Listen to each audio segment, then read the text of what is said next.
जोखू ने लोटा मुंह से लगाया तो पानी में सख्त बदबू आई। गंगी से बोला, ये कैसा पानी है? मारे बांस के पिया नहीं जाता। गला सूखा जा रहा है और तू सड़ा पानी पिलाए देती है। गंगी प्रतिदिन शाम पानी भर लिया करती थी। कुआं दूर था, बार बार जाना मुश्किल था। कल वह पानी लाई तो उसमें बू बिल्कुल न थी। आज पानी में बदबू कैसी? लोटा नाक से लगाया तो सचमुच बदबू थी। जरूर कोई जानवर कुएं में गिरकर मर गया होगा, मगर दूसरा पानी आवे कहां से? ठाकुर के कुएं पर कौन चढ़ने देगा? दूर से लोग डांट बताएंगे।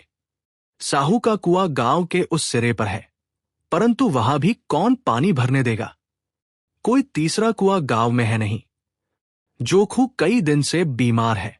कुछ देर तक तो प्यास रोके चुप पड़ा रहा, फिर बोला, अब तुम्हारे प्यास के रहा नहीं जाता। ला, थोड़ा पानी नाक बंद करके पी लूं। गंगी ने पानी न दिया। खराब पानी से बीमारी बढ़ जाएगी इतना जानती थी, परंतु ये न जानती थी कि पानी को उबाल देने से उसकी शराबी जाती रहती है। बोली, ये पानी कैसे पियोगे? न जाने कौन जानवर मरा है। कुएं से मैं दूसरा पानी लाए देती हूं। जोखू ने आश्चर्य से उसकी ओर देखा। पानी कहां से लाएंगे? ठाकुर और साहू के 2 कुएं तो हैं, क्या एक लोटा पानी न भरने देंगे? हाथ पांव तुड़वा आएगी और कुछ न होगा। बैठ चुपके से, ब्रह्म देवता आशीर्वाद देंगे। ठाकुर लाठी मारेंगे, साहू जी 1 के 5 लेंगे। फरीबों का दर्द कौन समझता है?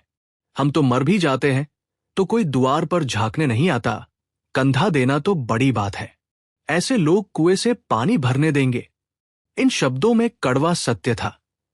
गंगी क्या जवाब देती, किंतु उसने वो बदबूदार पानी पीने को न दिया। रात के 9 बजे थे। थके मांदे मजदूर तो सो चुके थे। ठाकुर के दरवाजे पर 10-5 बेफिक्रे जमा थे। मैदानी बहादुरी का तो अब न जमाना रहा है, न मौका। कानूनी बहादुरी की बातें हो रही थी। कितनी होशियारी से ठाकुर ने थानेदार को एक खास मुकदमे में रिश्वत दी और साफ निकल गए।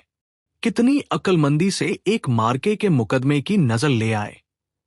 नाजिर और मोअतमिम सभी कहते थे नरल नहीं मिल सकती। कोई 50 मांगता, कोई 100। यहां बेपैसे कौड़ी नकल उड़ा दी। काम करने ढंग चाहिए। इसी समय गंगी कुएं से पानी लेने पहुंची। कुप्पी की धुंधली रोशनी कुएं पर आ रही थी। गंगी जगत की आड़ में बैठी मौके का इंतजार करने लगी। इस कुएं का पानी सारा गांव पीता है, किसी के लिए रोका नहीं। सिर्फ ये बदनसीब नहीं भर सकते। गंगी का विद्रोही दिल रिवाजी पाबंदियों और मजबूरियों पर चोटें करने लगा।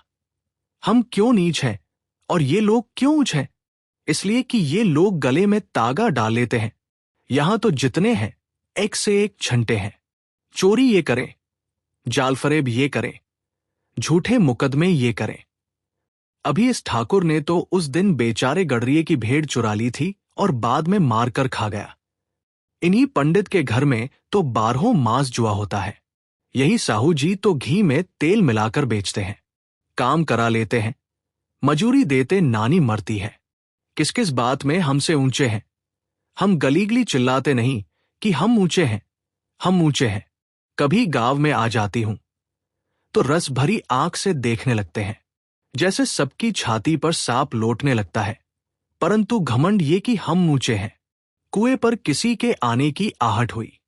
गंगी की छाती धक धक करने लगी। कहीं देख ले तो गजब हो जाए। एक लाद भी तो नीचे न पड़े। उसने घड़ा और रस्सी उठा ली और झुककर चलती हुई एक वृक्ष के अंधेरे साए में जा खड़ी हुई। कब इन लोगों को दया आती है किसी पर? बेचारे महंगू को इतना मारा कि महीनों लहू थूकता रहा। इसीलिए तो कि उसने बेगार न दी थी। इस पर ये लोग ऊंचे बनते हैं। कुएं पर स्त्रियां पानी भरने आई थी। इनमें बात हो रही थी। खाना खाने चले और हुक्म हुआ कि ताजा पानी भर लाओ। घड़े के लिए पैसे नहीं हैं। हम लोगों को आराम से बैठे देखकर जैसे मर्दों को जलन होती है। हां, ये तो न हुआ कि कलसियां उठाकर भर लाते। बस हुक्म चला दिया कि ताजा पानी लाओ। जैसे हम लौंडिया ही तो हैं। लौड़निया नहीं तो और क्या हो तुम, रोटी पड़ा नहीं पाती, 10-5 रुपए भी छींच पटकर ले ही लेती हो। और लौडिया कैसी होती है, मत लजाओ दीदी, छिन भर आराम करने को जी तरस कर रह जाता है। इतना काम किसी दूसरे के घर कर देती तो इससे कहीं आराम से रहती, ऊपर से वो एहसान मानता।